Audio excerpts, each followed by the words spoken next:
Hello all. RRB teacher vacancies last date 6th of Feb అన్నాను కదా! So, అయితే last date extend చేయబడింది.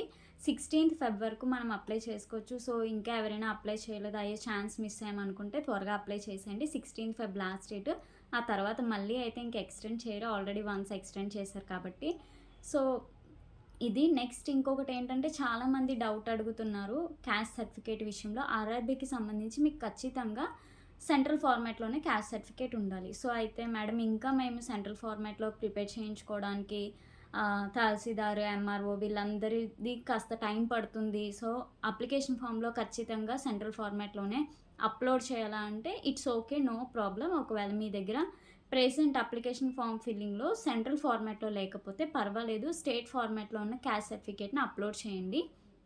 కానీ డాక్యుమెంట్ వెరిఫికేషన్ టైంకి మాత్రం మీరు ఖచ్చితంగా సెంట్రల్ ఫార్మాట్‌లోనే ఇవ్వాలి. సో, డాక్యుమెంట్ వెరిఫికేషన్ టైంకి చాలా టైం ఉంటది కదా! నెక్స్ట్ మంత్ ఎప్పుడైనా ఫ్రీగా ఉన్నప్పుడు చేసుకుంటానులే అంటే గనక అలా లేట్ చేయొద్దు.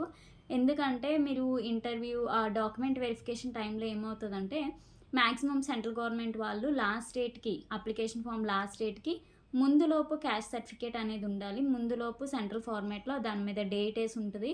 సో, ఆ ముందులోపు మాత్రమే కంపల్సరీ చేస్తారు. చాలా కేసెస్ ఇది జరిగింది. సో, ఏంటంటే మీరు అప్లికేషన్ ఫామ్ ఫిల్ చేసేయండి ఫస్ట్.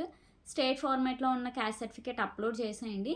కానీ ఈ 16th లోపే మీరు ఎంత త్వరగా వీలైతే అంత త్వరగా సెంట్రల్ ఫార్మాట్‌లో మీరు ఈ విధంగా సచివాలయంకి వెళ్లి చెప్పి మీరు సెంట్రల్ ఫార్మాట్‌లో సిగ్నేచర్స్, స్టాంప్స్ అవి చేయించుకొని 16th లోపే డేట్ ఉండేలాగా చూసుకోండి. అదే సేఫ్ జోన్.